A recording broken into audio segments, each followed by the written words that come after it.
Napulot. 2,000 mo yan, no? Yung mga mayayaman yan. Mga lagi may pasok yung mga anak ng Diyos yan. Dami natin pera, no? Pambili natin ng alak. Kita ang bilyaran at may TV na malaki yan pag gusto mo mag-video, okay? Tapos may mga gym equipment kami dito. Kasi yung bilyaran namin dito walang butas. Lo, bakit? Bala, nagbablog ako dito tapos utusan nyo ako. Teka yun. Ay, bili lang muna tayo. Let's go. Ganda ng market namin dito. Walang mga magic sarap yun. Kasi may mga ipikasent dito ng Chinese eh. So, isa yan. 11,000. Ay, supply pa tayong mga yun. Kupet. Kamig na palamig dito sa Korea. Ayun no? Iyak no? Para ka nakabulit test. Taksakin mo, sige. Subot sa asawa mo. Pero siya, takot ka na sa kanya. Hey, shoutout sa mga hindi nagpapa-shoutout. Hindi marunong ako kontento.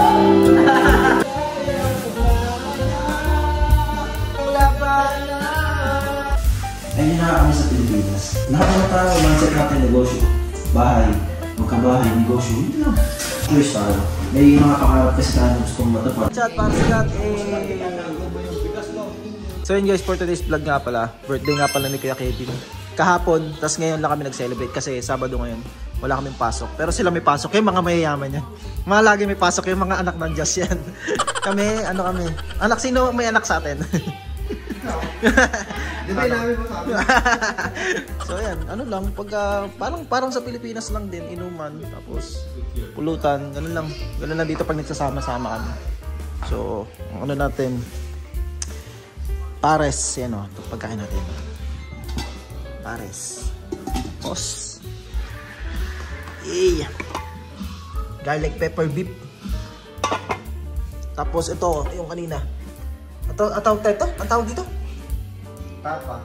Tapa na piniprito ni Kuya Kevin. Beef tapa. So, yan, ginawa niya kanina yan. Aga niya nga gumising. 10 pa lang gising na yan eh. Dinamay pa ako, ginising din ako. Nagising din ako. So, ayun lang. Simple lang. Ganyan lang dito. Sama natin si Kuya Anthony, si Kuya Jay, tsaka si Kuya Michael. Wala si Kuya Astro eh. So, yan. Tapos, sound trip lang. Wala, parang ka lang din nasa Pilipinas pero nasa ibang lugar lang tayo. Di ba? Pag nagsasama-sama kami, lalo pag birthday. Pero usually talaga, tuwing Sabado, magkakasama kami noon. Kaso binawal na dito sa company namin. Tapos doon kami umiinom kala Kuya Jay. Sa company nila. Tapos ngayon dito, birthday naman ni Kuya Kevin. May reason naman tayo na para dito tayo. So yun lang, simpleng inuman lang. Yun lang. Sojo ang ininom natin ngayon. Hindi sinabi ni Vincent. Oh. So yun nga, dumating yung amo ko kahapon. Ano yan? Oh, malon. 50,000? So yun guys, biglang dumating yung boss namin. Nagsa-celebrate kami ng birthday ni Kuya Kevin. Tapos sabi ko kay Kuya Kevin, sabihin ko birthday mo. Sabi niya, huwag na ako magsasabi. Tapos nung huli, sabihin mo nga, birthday ko. Par, ito ba? Tapos tinanong si Kuya Kevin, baka kala siguro nagsisinungaling ako. Tinanong si Kuya Kevin kung birthday niya talaga. Sabi niya, birthday ko ngayon, 31 na ako. Yun, binigyan siya ng ano. Binigyan siya ng 50,000 mo. Yun sa pera nasa Pilipinas. Nasa 2,400 pesos yun. O higit pa. Depende sa palitan. Diba? Kahit pa paano ay may budget, di ba? Guys, tour ko muna kayo dito sa gisuksan namin. Yan. Sa gisuksan namin, may makikita ang bilyaran at may TV na malaki yan pag gusto mo mag-video, okay? Mamaya mag-video kami yan. Tapos may mga gym equipment kami dito. Kaya pagka gusto mo mag-abs at magpalaki ng legs, yan meron. Yung iba nga tinapon na. Tapos yan, pag nabuboard kami, minsan nagbibilyar-bilyar kami.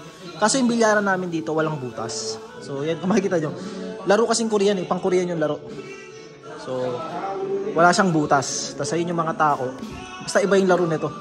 Banda-banda yung laro niya. Iba yung rules. So, ganyan lang kami kasimple pag nagsasama-sama. Kasi minsan lang din kami magkasama-sama pagka walang pasok. Yan, sila Kuya Jay kasi hanggang linggo yung pasok niyan. Kami hanggang Biyernes lang. Kaya Sabado talaga nakikita-kita kami. Lalo kakauwi lang ni Kuya Kevin. Tapos birthday pa ni Kuya Kevin kahapon. Tapos celebration ngayon. Diba? Tapos guys, papakita ko sa inyo yung labas. 6:30 pa lang ngayon ah. Padilim na. Pag nandito ka, nakikita mo ng mga mata mo, madilim na. Pero sa cellphone, parang ang liwanag pa eh. Nakikita ko siya. Dapat dito kami iinom sa kubo. Kaso malamig na nga ngayon. Hassle. Kasi kailangan mo mag-jacket, tapos malamok. Dapat yan kami. Kaya doon na lang kami sa loob ng gisoksa namin. Diba? Yun lang, tahimik lang. Chill lang. Na kaming mga kapitbahay na company. Na maaabala namin. Kunyari mag-inuman kami, maingay kami, mag-videoke. Wala kami maaabala. Kasi yung company namin ay dulong-dulo to ng mga ano. Dulong-dulo siya na company. Kumbaga ano to eh. Parang, ano ba tawag doon? Parang industrial siya, maraming company. Tapos yung pwesto namin dulong-dulo. Tapos wala na kaming kapitbahay. Yung katabi namin kalsada, tapos malayo pa yung mga kabahayan. Tapos ito, yung tapat namin na company, ano yan? Hyundai, Huryong siya, Huryong. Gawaan siya ng mga sasakyan na Hyundai. Tapos nilalagyan siya ng mga ano, parang crane ba yun, yung na-extend siya pataas. So yan, ito yung tapat ng company namin. Diba? Kahit mag-ingay ka dyan, okay lang, di naman marinig. Tsaka wala namang tao dito sa company niyan. Tapos yun, may mga company doon. Doon yung company nila Kuya Jay. Malamig na ngayon. Tour ko na kayo dito. Tour ko muna kayo para may idea kayo. Tapos ito pala, ito yung office namin. Diyan nagtatrabaho yung mga kasamahan namin na ibang Korean na nakapeso sa office. Tapos kaming apat, doon kami sa company. Dito. Diyan. Ayan yung pangalan ng company ko. Pekwang Iced Tea. Pekwang Iced Tea. Yan. Tapos ito, si Moshil, dito kami nagla-lunch. Pag break, pagka break time namin ng lunch, dito kami kumakain. So pakita ko lang sa inyo para may idea kayo. Para pag nandito na kayo sa Korea, pwedeng ganun yung mapuntahan namin. Yan. So parang office din siya, pero kainan namin to. Yan. Kaya pagka napapansin nyo pagka lunch namin, hindi ako gano'n nakakapag-video ng kain. Kasi tabi-tabi talaga kami dyan, puro Korean kasama namin. Isipin nyo, puro Korean dyan na ano kami, 6. Tapos 2 kami ni Kuya Kevin doon.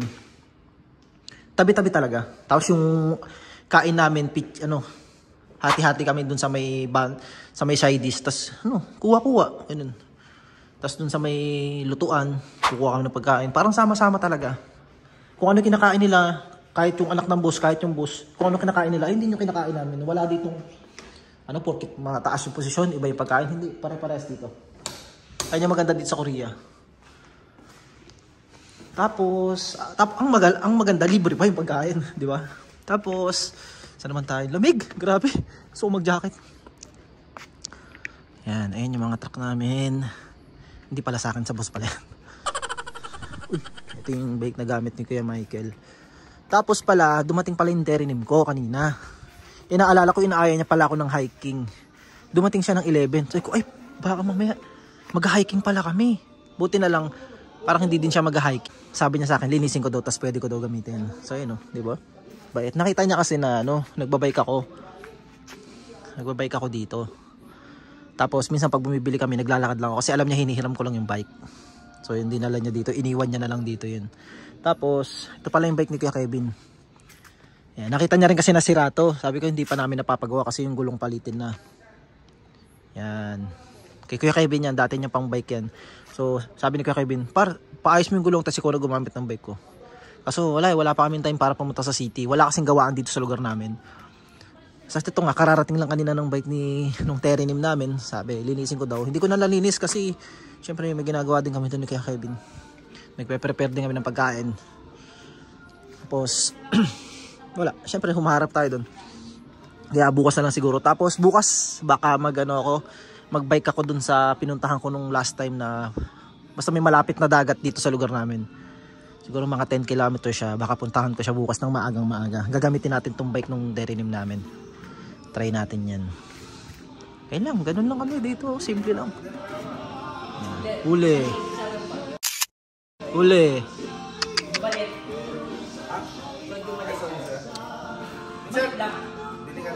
Lo, bakit? Bala, nagbablog ako dito, tas utusan nyo ako. Ganyan po sila sa totoong buhay po. Po, si Kuya Jay, oh. Ay, po. Nabibili naman eh.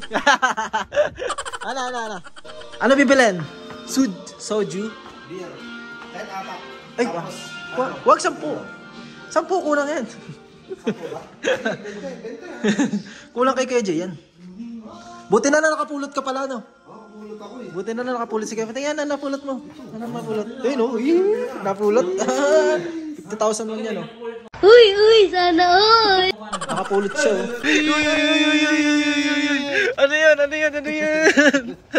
Oh, malon. 50,000? Tapos sojo daw na maliit kay para Jay. Juicy. Juicy ko? So ayan, bili lang muna tayo. Let's go! So ayan guys, nandito na tayo sa Cebu Mart 2. Ito yung binibilan namin lagi dito kasi dito yung mura. Tsaka marami kang mabibili dito. Cebu Mart 2. Dito yan sa Mangyong sa amin. Tapos ito yung dala natin pera. Bigyan ni Kuya Kevin. Dami natin pera, no? Pambili natin ng alak. 10,000. Tas plus 3,000. Bali 13,000. Rich kid! Oh? 13,000 pambili ng alak. Angas. Pero pag kinonvert nyo sa Pilipinas, nasa 500 pesos lang to. Yan. Kasi ang mano nasa 420, tas 40. Nasa 530 lang to. So yun, let's go. Pinapabili sa atin ay 4 na beer, tapos isang soju na maliit. Diba? Ang ganda ng market namin dito. Grocery namin dito. Daming ano. Marami siya, marami kang mabibili talaga. Marami kang pagpipilian. Kasi may iba-iba din, may mga Thailand din na product. Wala nga lang Pilipino. Walang mga magic sarap ganun. Thailand meron. Chinese ata meron din. Oh, merong Chinese kasi may mga ipikasent dito ng Chinese eh. Yung alak nila parang ipikasent eh. Ayun. Ipikasent yan. Di ba? Ayun, ang laki oh. Golden Dragon. So yan. Ang soju dito na maliit, ano siya, 1,390. Pagka-convert mo siya sa Pilipinas, nasa 60 pesos or 55 pesos. So isa yan. Tapos 4 na beer. Ang beer pala dito ay iba-iba. Ito na yung mura dito, yung F-Light na iniinom namin. Mura lang to. Nasa 100 pesos lang yan. Mas mahal pa yung Red Horse. Pero meron namang dito mga beer na mahal, yung Cass. Kung makikita nyo, pag mga sa Korean, ito yung Cass. Nasa 350 pesos yung isang bote nyo. Pag yan yung iniinom. Kaya pag nakakita kayo ng Cass, na pag sa mga Korean, mahal yun. Pero ito, mga budget ano lang to. Hindi naman kami umiinom dito ng mahal. Minsan lang. Pag kumakain kami sa labas, gano'n. So yun, ang laking bagay nung jacket na binigay sa akin ng Ate Maricel. Itong pang winter jacket. Malamig na kasi talaga ngayon. At least nababawasan. Mahina pa naman ako sa lamig. At least nababawasan yung lamig. Diba? So, lamig. Pasan na yun. Ayan, 11,000. Ay, supply pa tayong mano, no? Kupet. 810, laki. So yun nga, no? Thank you talaga kay Ate Maricel sa pagbigay sa akin ng winter jacket. Ayan, gamit na gamit. Kasi kahit hindi pa ganun kalamig ngayon, lagi ko na siyang suot kasi mahina ako sa lamig. At yun, tapos nagmumotor tayo, syempre malakas yung hangin, malamig. Kaya pag suot ko to, hindi ko nararamdaman na malamig. Malamig, pag dito kasi naka-short tayo, malamig sa paa. Pero pag sa katawan, hindi. Diba? Laking tulong.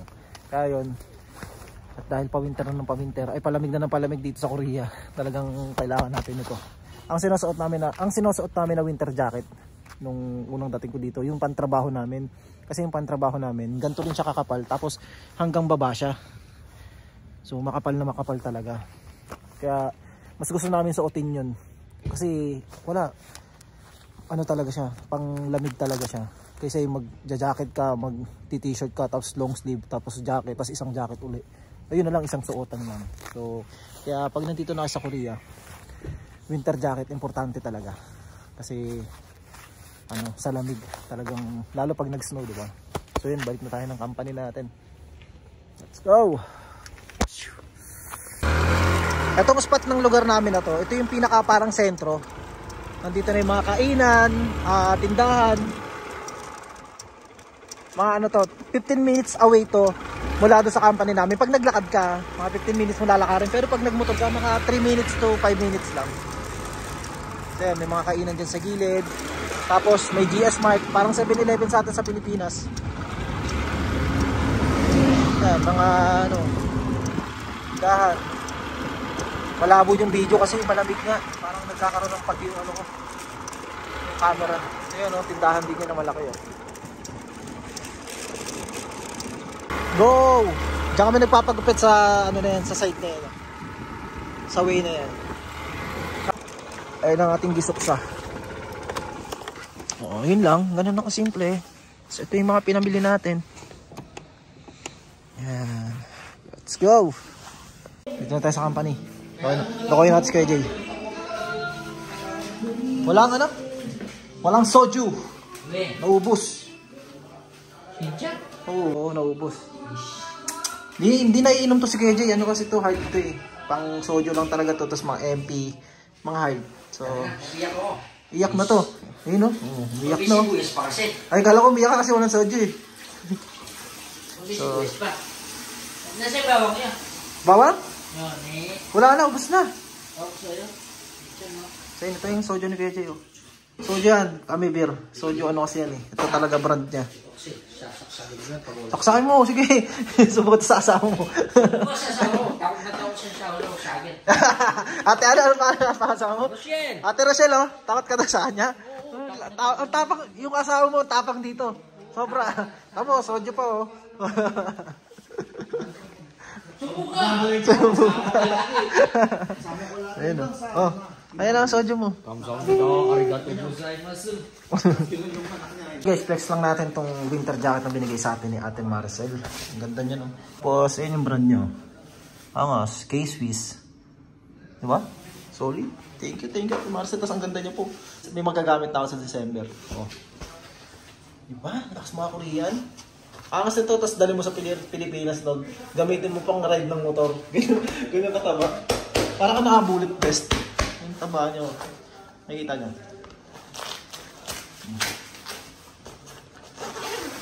Ayan o. Solid, diba? Diba? So, yun. Pag nandito na sa company, mainit na. Kaya kailangan natin siyang hubarin. Kanta na. Bukas Hindi na tayo. di na tayo nagsasama.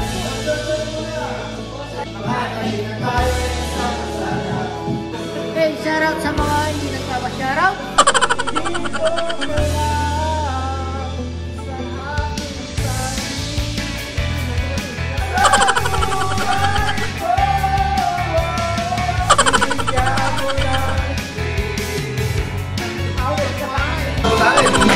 Dumating ka. Happy birthday! Stupid love by Kuya Michael. Let's go.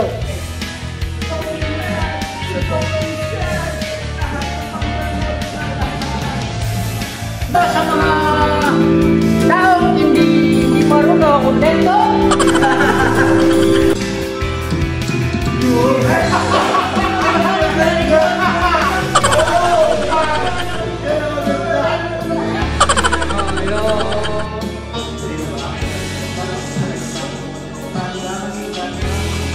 Oy, wag kayo iyak. Wag kayo iyak. Ngayon sa abroad. Iyak si Kuya Kevin, oh.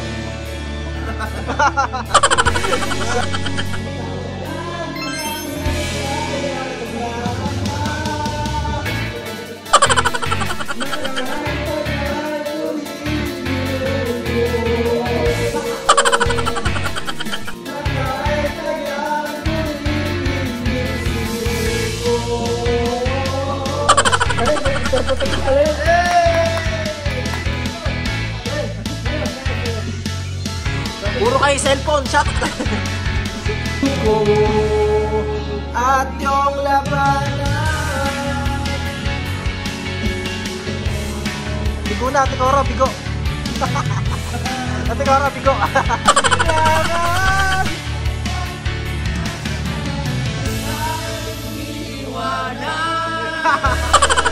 Kung sino pa ang totohanan na siya pa. Hindi sayang itong kanta to. Sayang na, sayang. Sino yung asawa ni... Hindi, kantayin mo lang. Natay mo lang. Kinakanta ko lang. So yun guys, balik 30 na. At umuwi na sila Kuya Jay, si Kuya Anthony at si Kuya Michael. Medyo kanina pa. Tapos na kami kumain. Lilipitin ko lang muna to. Let's go!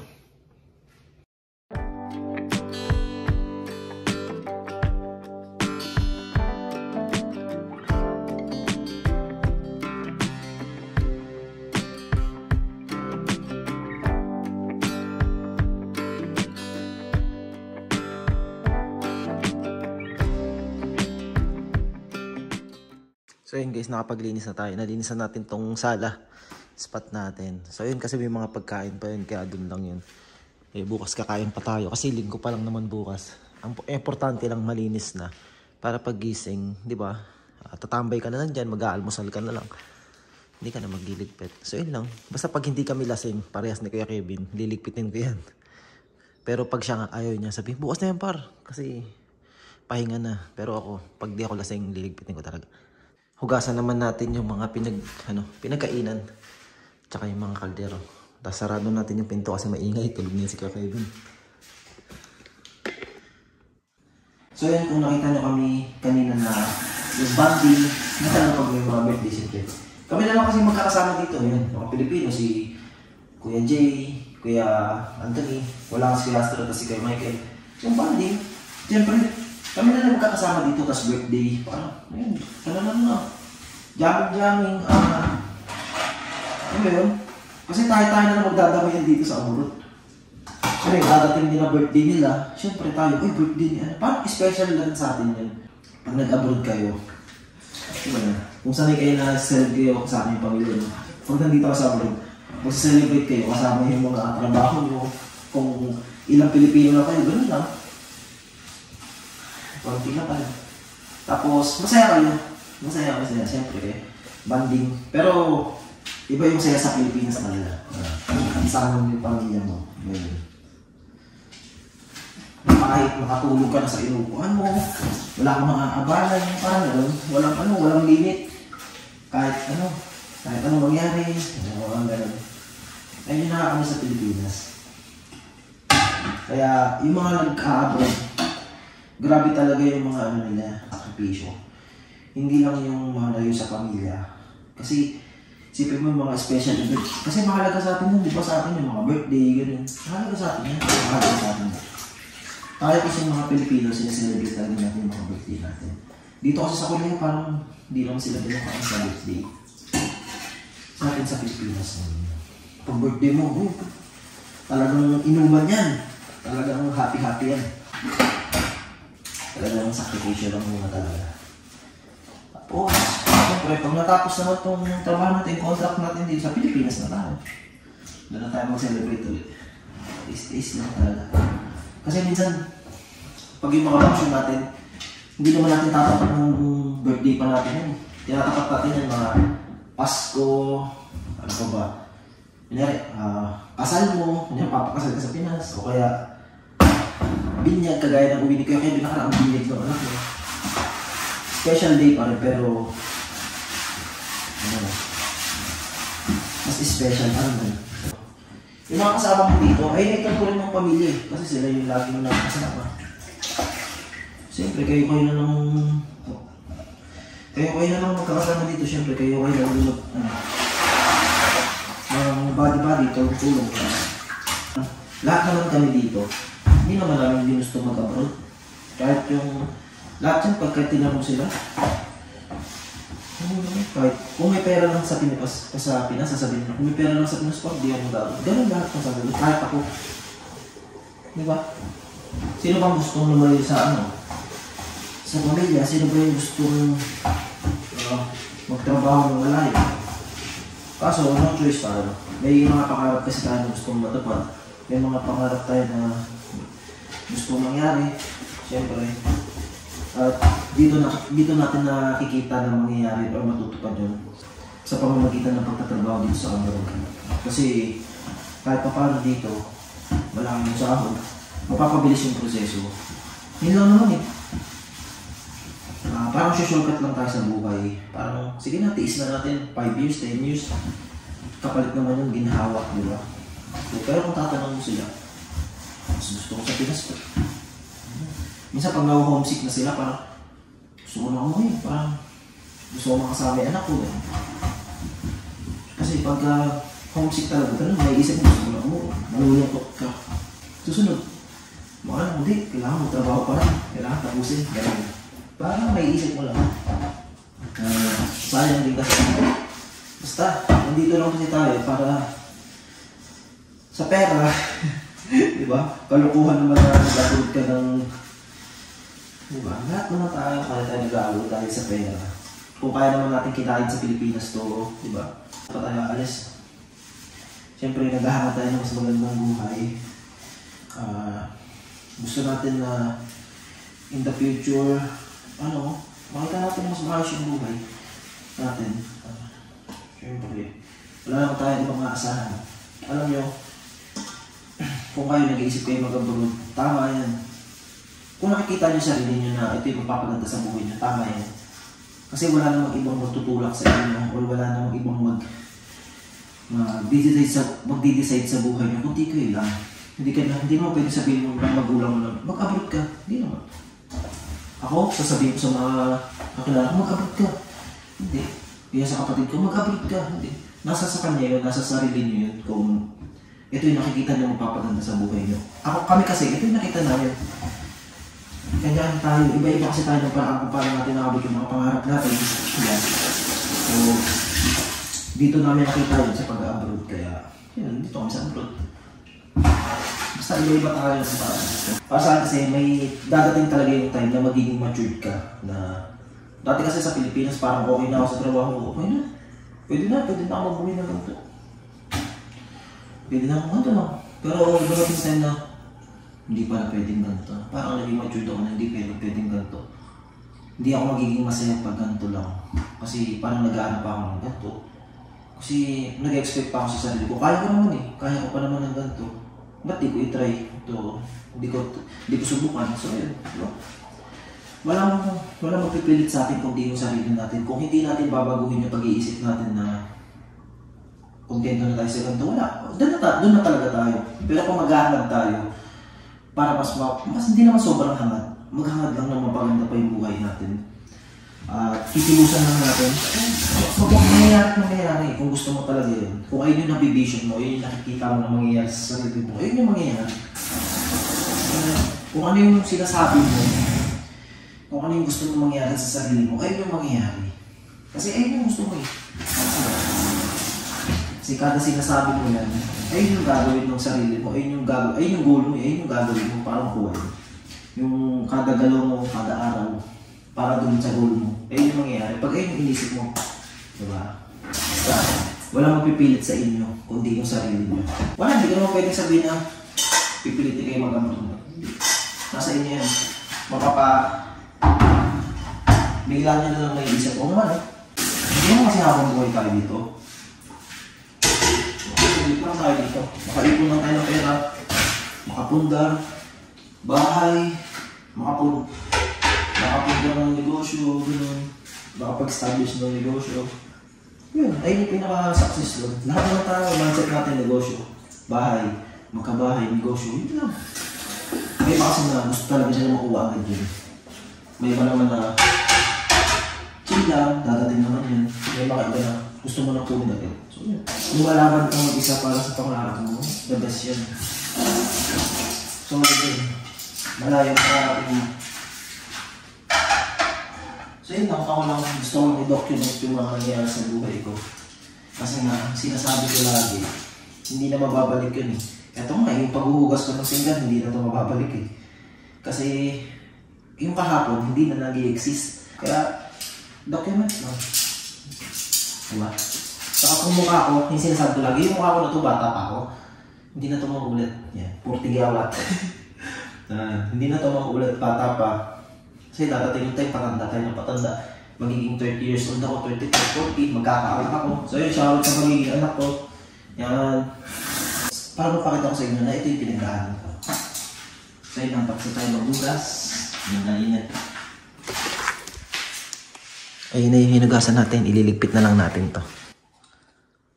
So yun guys, tapos na tayo maghugas. Di pa pala natin nasasarado yung gate. So sasarado muna natin. Lamig na. Grabe. Solid.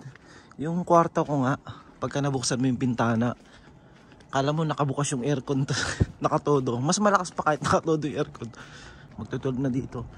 So yun lang, dapat lagi natin sasarado tong gate. Madalas hindi namin nasasarado pag Sabado, lalo pag Sabado.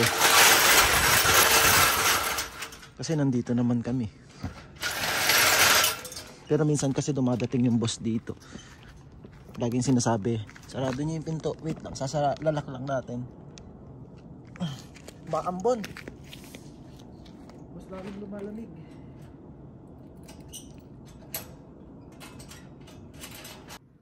So yun nga pala no, sa 29 ata, Magnanami Island kami sa Seoul. Yung Nami Island yung maganda puntahan pag autumn, pag fall, kaya may experience natin yun.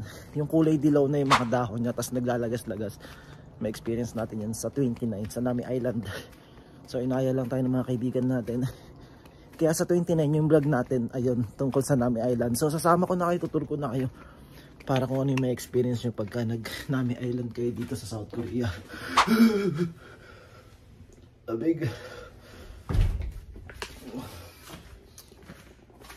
So ayun, pagka nalak na natin yan, ayan, ilalak din natin yung pinaka-alarm niya. Pindutin lang to, Gyeongpi. Tapos, papakita mo lang to sa sensor. Tatapat mo lang yan dyan.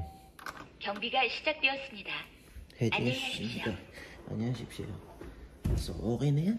Nakalak na yung ating gate, may alarm na yan. Pag naka-alarm na yan dun, may madikit lang dun sa gate namin.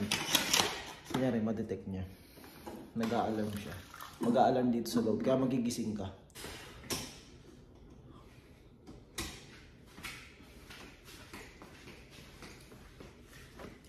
Let's go. Tulugan na.